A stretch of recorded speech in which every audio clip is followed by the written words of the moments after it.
नमस्कार दोस्तों। आज फिर एक बार वो कहते थे कि अनुभव श्रृंखला की अगली कड़ी लेकर मैं जितेंद्र बिहानी हाजिर हूँ। दोस्तों, हर किसी के जीवन में प्रभाव डालने के लिए कोई न कोई एक व्यक्ति होता है और उन्हीं से प्रभावित होकर जिस व्यक्ति से हम बहुत अधिक प्रभावित होते हैं, शायद हम उनके जैसा ही बनना चाहते हैं या वो हमारी प्रेफरेंस बनती है कि हम भी इनके जैसे क्यों न बने।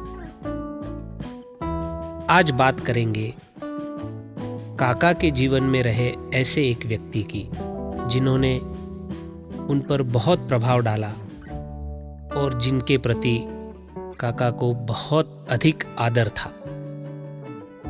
मैं बात कर रहा हूँ मेरे ताऊजी स्वर्गीय सेठ पूज्य मोतीलाल जी नारायण दास जी बिहानी। यहाँ बिल्कुल संक्षिप्त शब्दों में मैं उनका परिचय देता हूँ।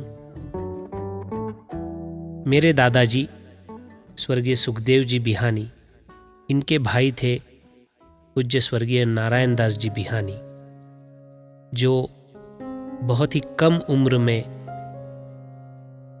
इस जीवन की यात्रा पूरी कर परलोक सिधारे थे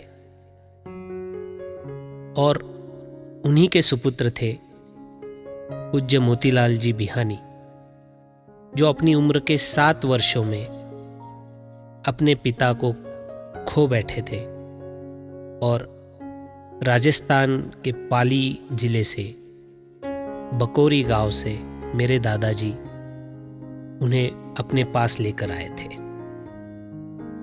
यहाँ से चाचा भतीजा की ये जोड़ी आगे बढ़ी और न केवल अहमदनगर बल्कि महाराष्ट्र में जहाँ जहाँ बंगड़ीवाला नाम का लौकिक रहा है, वहाँ इस चाचा भतीजा की जोड़ी को लोग बहुत अच्छे से जानते भी थे।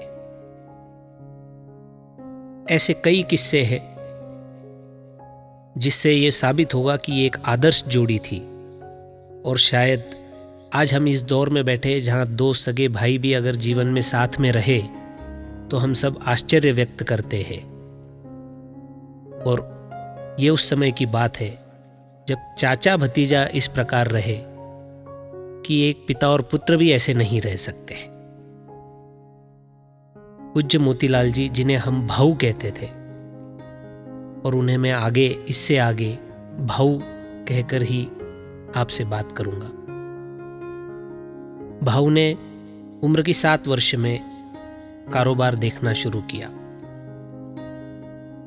और बहुत कम समय में व्यापार की बारीकियों में वे बहुत निपुण बन गए और चूड़ी के कारोबार में वे इतने आगे निकल गए थे कि बड़े बड़े चूड़ी के काम करने वाले लोग उनसे सलाह लेने तक आते थे।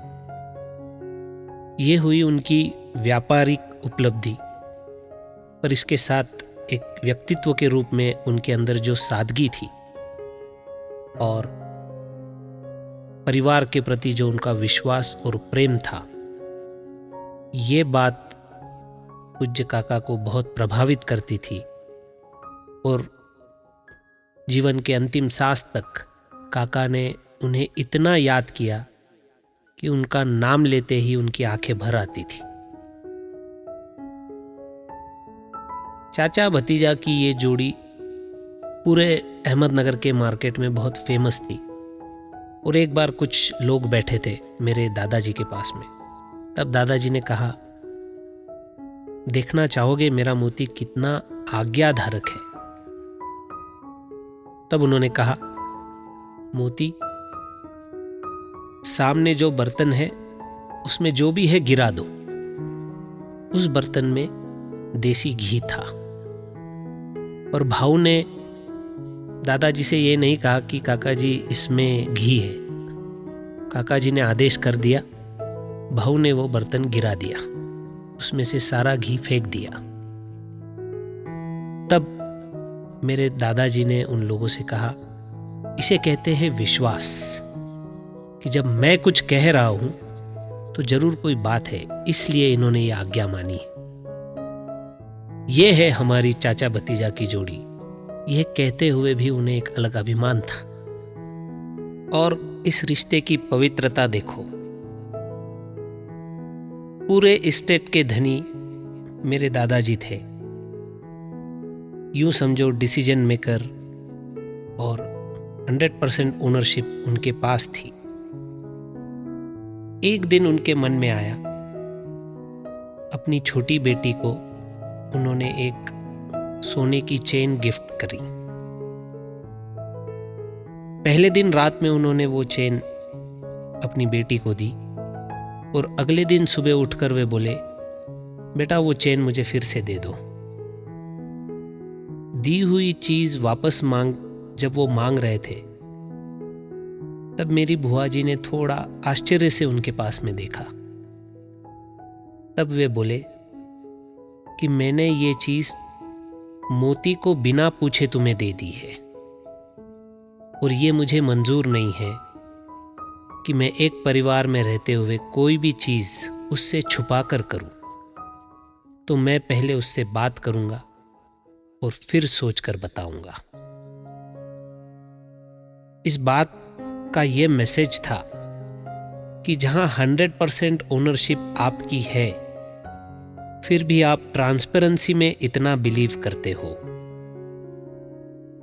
उन्होंने